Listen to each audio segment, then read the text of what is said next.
Yang kemarin ada cerita yang miris kan, ada mahasiswa dia meninggal dunia karena dia nyari sinyal kan.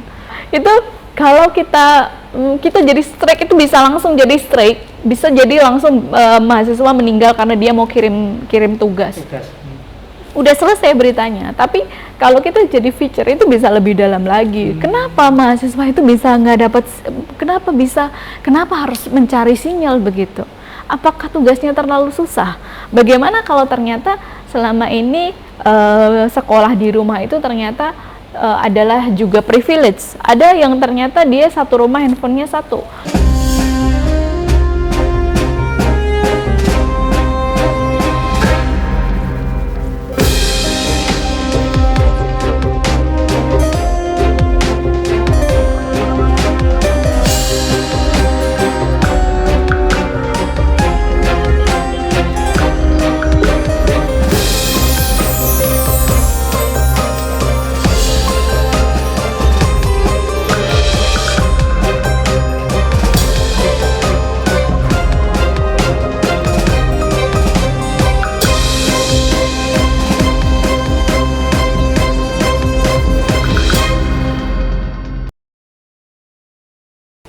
Selamat pagi, khususnya bagi mahasiswa ilmu komunikasi yang mengambil mata kuliah jurnalisme Universitas Slamet Riyadi Surakarta. Kali ini kuliah daring mata kuliah jurnalisme akan membahas tentang tulisan feature. Kemarin tengah semester awal kita sudah membahas strike news, kemudian kode etik jurnalistik, dan juga aturan menulis bagi media online. Sebagaimana sudah saya jelaskan di awal, jenis berita ada 3, yaitu strike news, feature, dan opini. Strike news sudah selesai di tengah semester kemarin. Kali ini kita akan membahas tentang feature. Apa itu feature dan bagaimana cara menulisnya? Kali ini saya bersama dengan wartawan Solo Post, Mbak Mariana Riki PD. Pagi Mbak. Pagi Mas. Sehat Mbak? Sehat, alhamdulillah. Puasa atau muka? Puasa. Belum, ini alhamdulillah belum bolong. Oke, Mbak Mariana ini selama hidupnya, selama jadi wartawan, itu dulu sering nulis feature di desk apa Mbak? Pariwisata, terus pertanian, terus juga saya anak-anak muda. Oke, yang itu tulisannya feature. Bisa dijelaskan Mbak? Kenalan dulu deh sama mahasiswa. Halo teman-teman, adik-adik, saya masih merasa muda, jadi manggilnya teman-teman, adik-adik. Jadi saya selama di Solo Post saya sudah 6 tahun, tapi saya malah lebih banyak di berita feature itu 4 tahun. Jadi lebih banyak daripada saya di berita-berita yang isinya deg-degan itu, yang saya bilang deg-degan karena nulisnya agak-agak keras alias hard news.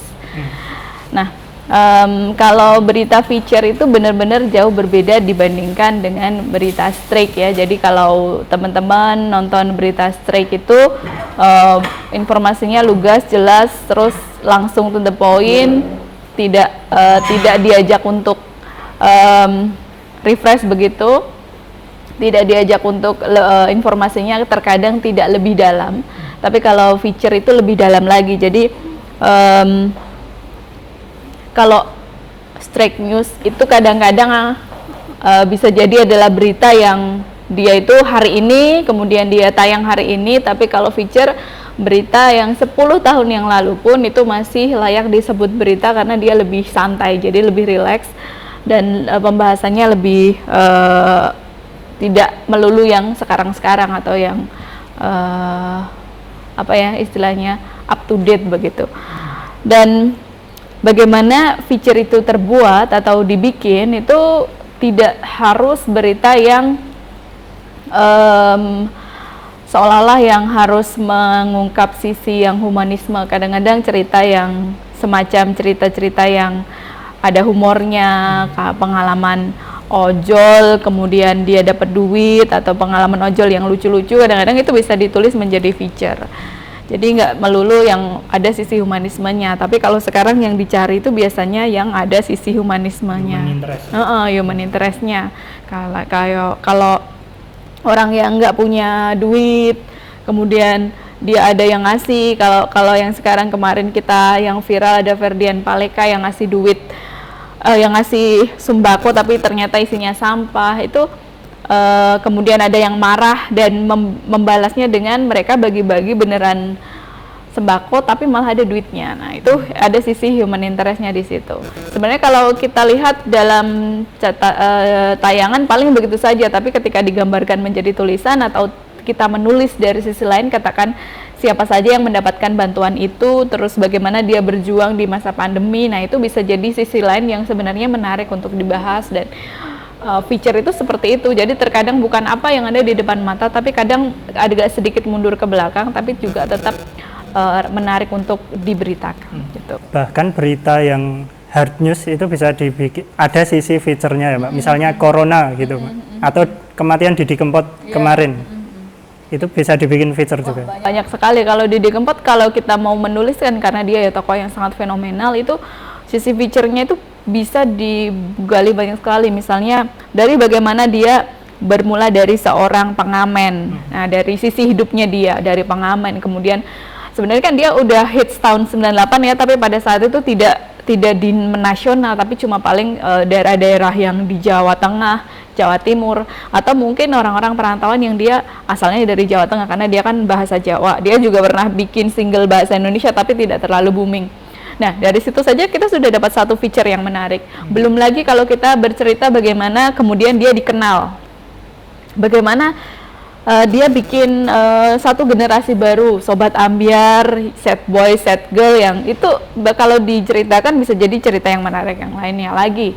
Kemudian cerita yang lain, kemarin dia melakukan penggalangan dana yang sampai ambil berapa miliar, 7 miliar ya, itu bisa jadi cerita yang lain lagi. Terus kemudian bagaimana cerita dia dengan ayahnya kan seorang seniman juga, itu juga bisa jadi cerita yang lain, bagaimana dia dan saudara-saudaranya jadi seniman juga yang terkenal. Nah, itu bisa jadi feature yang lain lagi. Jadi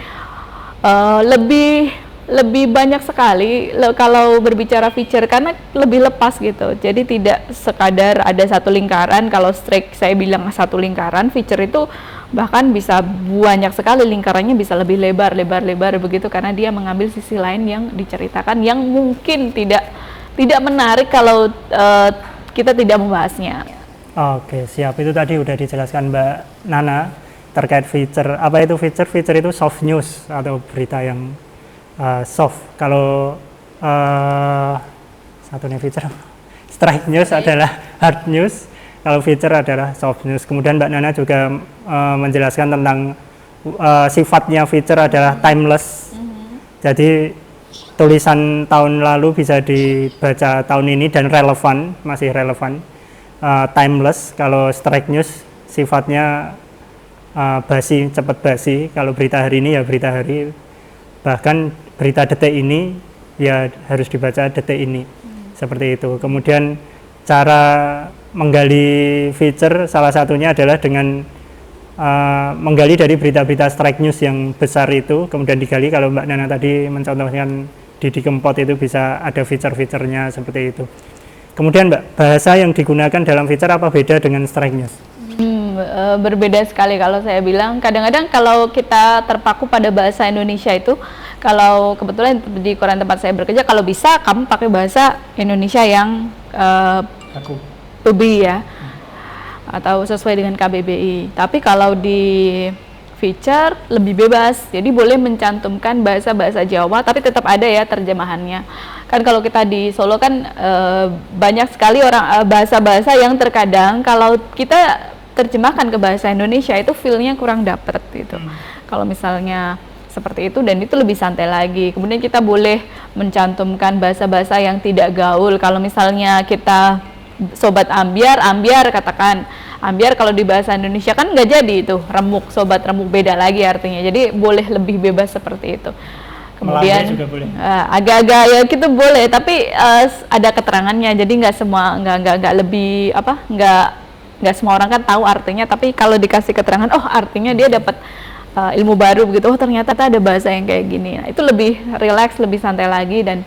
Dan juga kalau strike itu kadang-kadang 5W1H itu kadang harus ada dalam satu paragraf yang ada di awal. Tapi kalau feature dalam 5W1H-nya itu di 3 paragraf itu juga boleh, karena kadang-kadang berita feature itu lebih menggambarkan laporan pandangan mata, kemudian juga menceritakan hal-hal yang lebih panjang begitu, lebih kalau saya bilang bertele-tele gimana ya, agak ya memang agak bertele-tele, tapi di situ penggambarannya kadang-kadang 5W1H itu ada dalam 3 paragraf, jadi nggak hanya pada 1 paragraf, jadi lebih ringan lah bahasanya, juga lebih santai. Macam-macam feature itu ada apa Mbak? Selain human interest seperti itu? Kalau saya bilang banyak sekali, jadi tidak itu saja ya, kalau catatan perjalanan itu juga masuknya feature Wisata, ya. gitu. Wisata itu sudah masuk feature. Terus kalau kita berbicara feature profil itu juga feature kalau menurut Tentang saya. prestasi seseorang. Prestasi, bagaimana kiprahnya itu juga feature.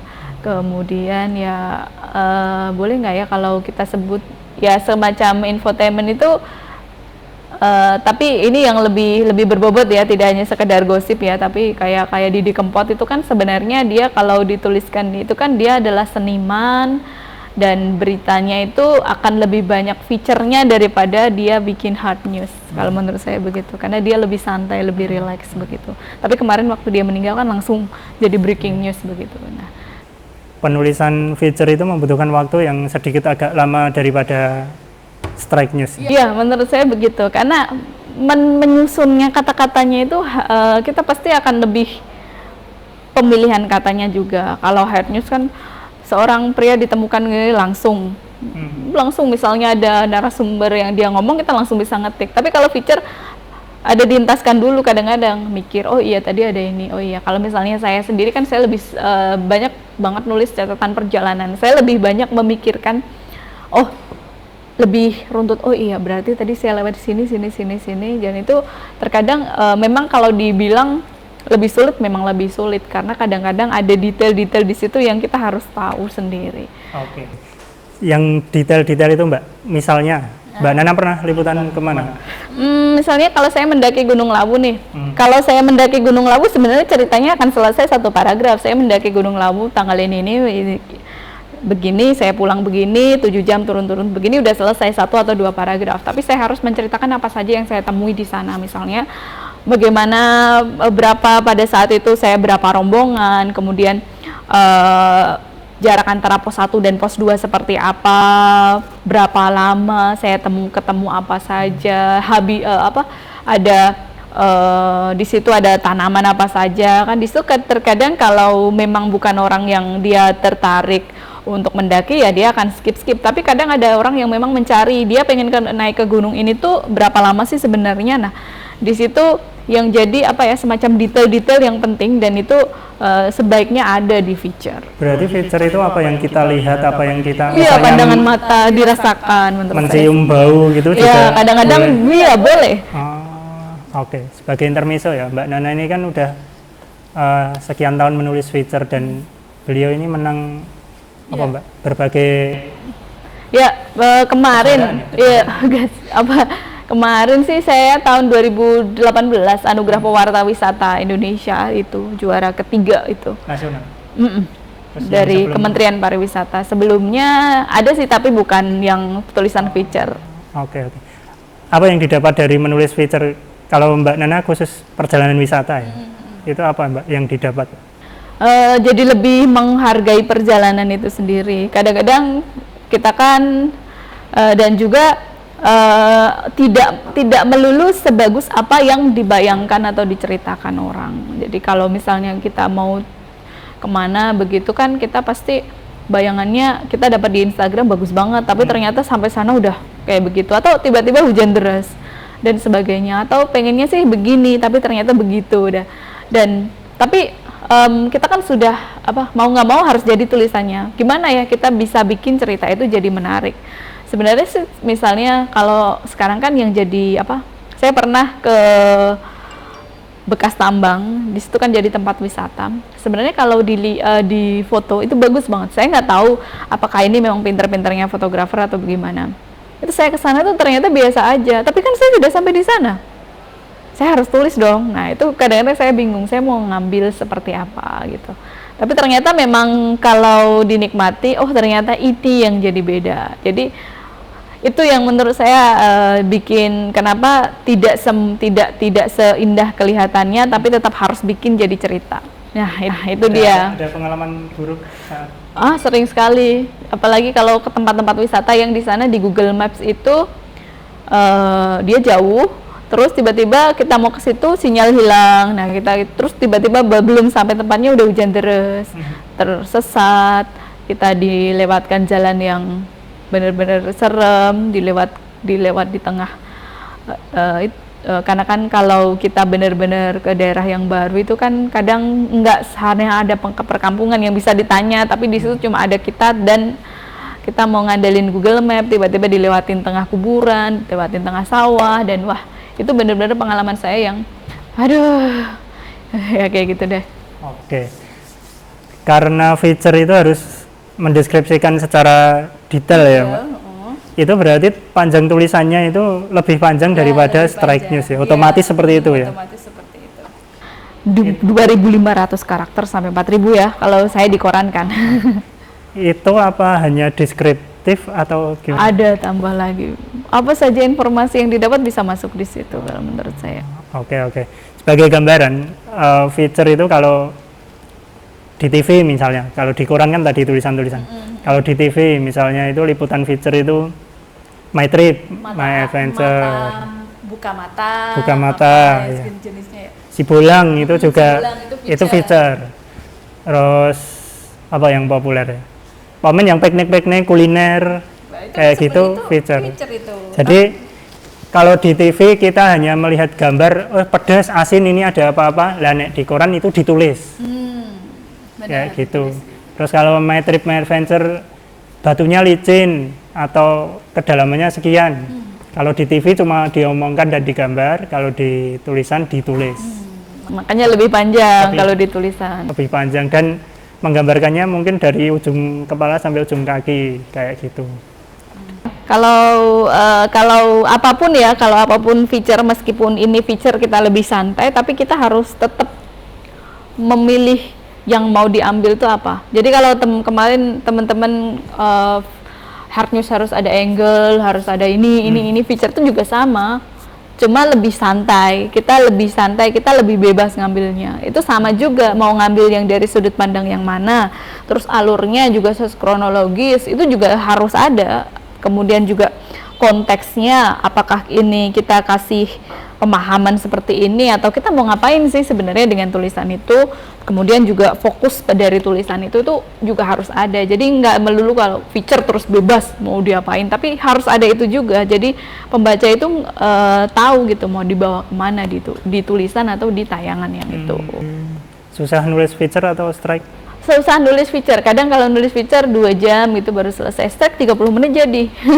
Feature tuh kadang apa meneh ya? Oh iya gitu. Kadang perlu juga ada catatan kecil lah, apa berarti tadi biar nggak lupa. Oh ini tadi gitu. Kadang kalau strike kan saking informasinya itu sudah sering kita dapatkan, kalau kejadian ya, itu udah tercatat di sini, otak udah jadi ngetik udah hanya bisa, udah jadi gitu. Tapi kalau feature kadang-kadang ada detail-detail kecil yang kalau kita nggak catat nanti kita bisa miss atau hilang pada saat nulis. Oke. Ada tempat nulis feature yang bebas gitu nggak sih, Mbak? Maksudnya blog atau apa? Oh ya, teman-teman di Kompasiana itu. Kompasiana. Ya itu menurut saya banyak yang feature, karena kalau dia menulis hard news sepertinya nggak banyak klik ya, karena di situ kan jurnalisme warga, jadi mayoritas mereka pasti cerita soal apa yang didapat gitu. Mungkin ada juga opini di situ, tapi saya rasa banyak juga yang menulis feature. Blog wisata itu pasti feature yang ditulis. Kemudian kalau mahasiswa nulis apa kalau feature? Kalau feature mahasiswa apa ya? Lebaran di rumah saja. bisa tuh, ngapain aja, ngabisin kuota berapa, nggak menarik sih. Tapi kalau misalnya ceritanya itu dia ketemu sama tetangga di samping rumahnya, dia kan anak-anak sekolah tuh, dia anak sekolah, dia nggak punya kuota, akhirnya dia harus nebeng tetangga. Itu sebenarnya kalau kita lihat itu hal yang biasa, tapi kalau jadi berita tuh menarik loh. Betapa kita tuh sinyal ada masalah di situ. Betapa ternyata di Indonesia, bahkan misalnya di Solo katakan, ada orang-orang yang dia bahkan susah banget untuk dapat sinyal internet bahkan di kota gitu, apalagi yang di desa. Yang kemarin ada cerita yang miris kan, ada mahasiswa dia meninggal dunia karena dia nyari sinyal kan. Iya. Yang di saya Ini lupa. Itu kalau kita jadi strike itu bisa langsung jadi strike, bisa jadi langsung mahasiswa meninggal karena dia mau kirim tugas. Udah selesai beritanya. Tapi kalau kita jadi feature itu bisa lebih dalam lagi. Kenapa mahasiswa itu bisa nggak dapat? Kenapa harus mencari sinyal begitu? Apakah tugasnya terlalu susah? Bagaimana kalau ternyata selama ini sekolah di rumah itu ternyata adalah juga privilege. Ada yang ternyata dia satu rumah handphonenya satu. Itu ternyata ada masalah yang bisa dikupas di situ. Tapi kalau jadi strike ya begitu-begitu aja. Tapi kalau jadi feature itu akan lebih jadi cerita yang mendalam begitu. Berarti cerita mahasiswa masing-masing di rumah, kuliah di rumah ini juga bisa jadi feature. Bagaimana penderitaan kalian di rumah itu bisa ditulis ya, berarti ya. Oh iya, kalau kemarin saya ngobrol sama salah satu kampus juga, dosennya itu ternyata mahasiswa itu juga yang nggak boleh pulang, kan mereka nggak boleh pulang ya, mereka masih di kos-kosan, transferane wong tuane sithik, mereka harus beli kuota, tapi mereka pengen cari wifi nggak boleh kumpul-kumpul. Terus akhirnya mereka mencari cara gimana biar hemat kuota itu kan. Saya ternyata bingung juga. Oh ternyata bahkan untuk beberapa orang yang katakan mereka, kalau kita melihat mahasiswa kan mampu gitu, kuota itu juga menjadi barang yang mahal. Jadi itu menurut saya bisa jadi feature yang menarik teman-teman. Feature emang biasanya mencari sisi lain dari fakta yang ada di lapangan. Jadi mahasiswa kuliah daring seperti ini harus ada sisi lain. Ternyata kuotanya habis 100.000 padahal dapat jatah 50.000. Akhirnya saya harus jualan apa gitu atau apa ya. Itu kan bisa jadi. Atau saya harus nebeng wifi tetangga, atau saya harus sama teman-teman patungan untuk beli modem atau bagaimana lah. Itu pasti ada cerita yang menarik.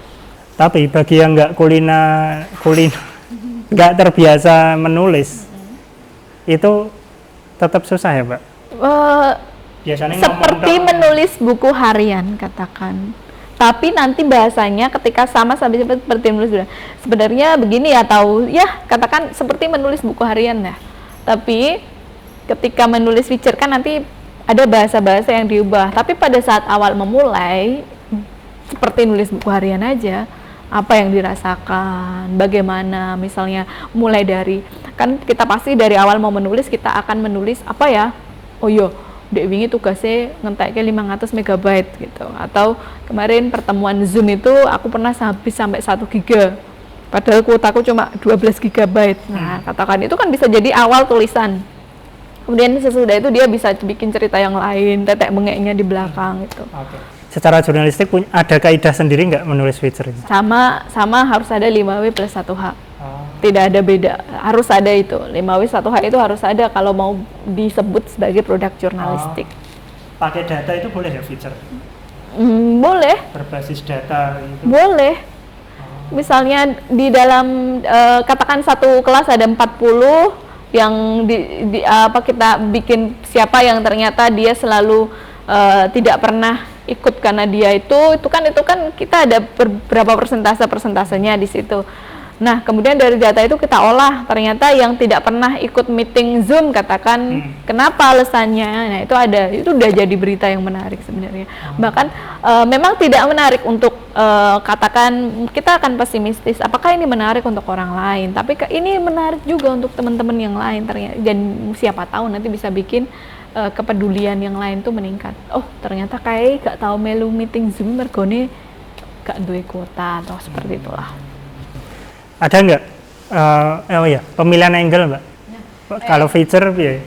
Angle bebas, tapi itu angle itu bisa dipilih dari yang paling menarik, karena kalau setidaknya menarik buat kamu itu juga menarik buat yang baca.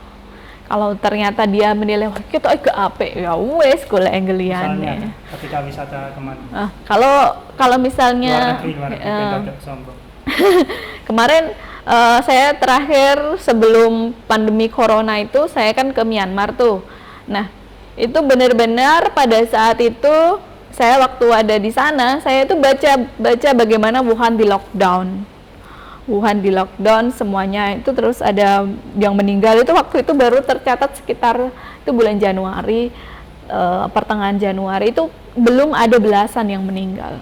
Itu saya waktu itu saya sudah baca, tapi Myanmar kan lumayan deket tuh dengan itu belum ada apapun. Kalau misalnya orang cerita, semua orang banyak orang yang sudah pernah ke sana, tapi ketika di situ saya menceritakan bagaimana ketika saya ke Myanmar pada saat Wuhan seperti itu, kemudian saya sampai di Indonesia, benar-benar ketika saya benar-benar landing di Surabaya, saya landing di Surabaya, kemudian saya buka berita, ternyata pada saat saya pulang ke Surabaya, Myanmar itu baru mulai menerapkan protokol COVID. Meskipun belum lockdown, tapi itu bisa jadi cerita menarik karena saya benar-benar bisa lepas dari itu. Saya pulang, saya sampai di Indonesia, ternyata di Myanmar baru mulai. Artinya ketika saya selisih sehari aja saya menunda kepulangan saya di Myanmar, mungkin saya nggak tahu apakah saya nanti akan kena lockdown atau mungkin saya akan kena protokol itu juga. Karena saya warga negara asing. Nah, jadi di situ adalah cerita yang menurut saya lebih menarik di situ daripada saya cerita saya ke Myanmar ngapain aja. Karena kalau saya ke Myanmar ngapain aja kan angle-nya udah banyak orang yang bahkan mungkin 10 tahun yang lalu mereka udah kesana dan udah ngapain aja. Tempat-tempatnya juga sama kan. Tapi ketika cerita itu, nah bagaimana kemudian juga responnya pemerintah di sana pada saat itu lebih menarik lagi begitu. Jadi angle-nya yang lebih detail dan lebih apa ya gitu ya. Jadi mencari sisi yang lain dan yang lain lagi. Jadi lebih susah memang, tapi harus. Oke, feature itu berita ringan, soft news, tapi nulisnya lebih sulit daripada hard news atau strike news. Mbak, ada tips agar bisa nulis feature dengan baik? Endapkan sesuatu. Kalau mau menulis feature itu harus dipikirkan. Kita mikir untuk beraba-raba, aku mau nulis apa ya, misalnya tadi ketemu di jalan, ketemu dengan orang yang yang tidak punya, kemudian ada yang ngasih begitu, kita cari angle apa ya. Kalau ada orang yang kaya ngasih orang yang miskin itu udah biasa banget, tapi cari apa ya, jadi diendapkan dulu, dipikir dulu mana yang lebih menarik, baru nanti dituangkan. Kalau perlu pada saat menulis itu benar-benar kita sedang tenang, tidak terburu-buru deadline, tidak sedang dikejar apapun. Jadi itu detailnya yang kita bayangkan atau kita gambarkan itu lebih nanti akan dibikin tulisan itu lebih banyak. Oke, Mbak, jurnalisme pada prinsipnya kan harus bermanfaat untuk masyarakat ya. Kalau piknik itu manfaat untuk masyarakat apa? Percaya nggak percaya, di Indonesia itu duit yang banyak masuk ke Indonesia itu dari wisatawan luar negeri. Oh ya, jadi kalau pariwisata boleh dibilang penting nggak sih pariwisata itu, bermanfaat nggak sih buat orang banyak? Tapi ketika ini ada sisi positif, ada sisi negatifnya.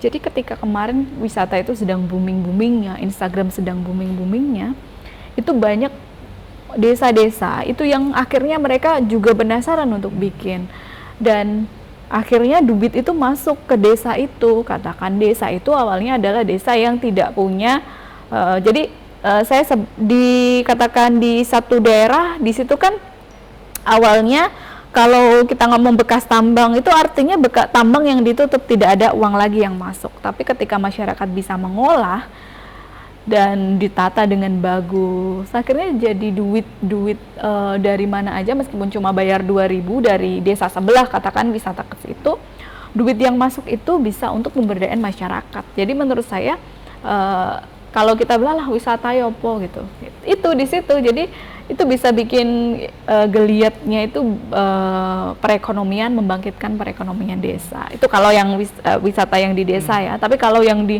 negara Indonesia berapa devisa yang masuk karena wisata juga. Terus itu semacam promosi lah, meskipun selalu ada sisi positif dan negatif. Katakan kalau yang overexpose nanti akan seperti apa, tapi yang tidak underexpose juga seperti apa. Jadi menurut saya kalau sama-sama digali itu kita akan dapat manfaatnya itu dari situ. Oke, terakhir Mbak, jika mahasiswa pengen nulis feature apa yang harus mereka lakukan awal untuk pemula? Pikirkan mau menulis apa dulu, katakan. Kalau memang mau menulis pengalamannya selama melakoni kuliah dari rumah, kuliah online, kendala-kendalanya, ya sudah itu saja. Jadi tidak perlu melulu yang berat-berat, harus kemana, harus begini, harus begitu, nggak perlu. Yang di hadapan mata kita juga bisa.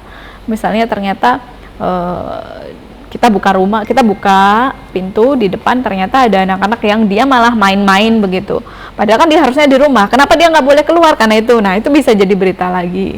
Jadi nggak harus yang berat-berat. Ketemu di Facebook, ketemu status, kemudian oh ternyata ini menarik dan aku pernah mengalami ini, boleh. Pengalaman yang lalu boleh. Apa aja boleh. Jadi jangan berfokus pada kudu sing ini, tapi sedikit saja. Satu pengalaman saja, kalau kita bisa menggambarkan jadi deskripsi yang banyak, itu bisa jadi feature. Jadi nggak harus yang melulu kudu semua tuh, nggak. Makasih Mbak Nana atas kesempatannya. Demikian kuliah daring untuk mata kuliah jurnalisme. Kali ini temanya feature. Dan bagi mahasiswa silahkan menulis komentar, kritik atau saran atau pertanyaan kepada Mbak Nana di laman komentar di bawah ini. Kemudian komentar atau kritik atau saran Anda itu saya anggap sebagai presensi. Nanti kritik, saran atau pertanyaan kepada Mbak Nana akan dijawab Mbak Nana langsung di kolom komentar juga. Ada salam-salam? Bingung. Oke, terima kasih. Selamat pagi.